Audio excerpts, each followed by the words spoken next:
Hello everyone, this is Kyle from WeTechCareOfYou, and today I'm just going to show you a quick possible workaround when you're getting this error when you're trying to run your PowerShell PnP.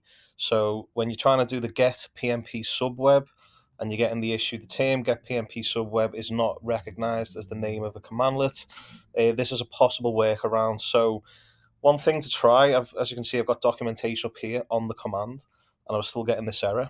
And I've seen on another article one possible approach, which is pretty funny. But if you actually try to run get PnP sub webs and just add an S onto the end of that, that should pull back the information and that should run the command. I hope this video helps. Please like and subscribe to the channel and take care. Thank you.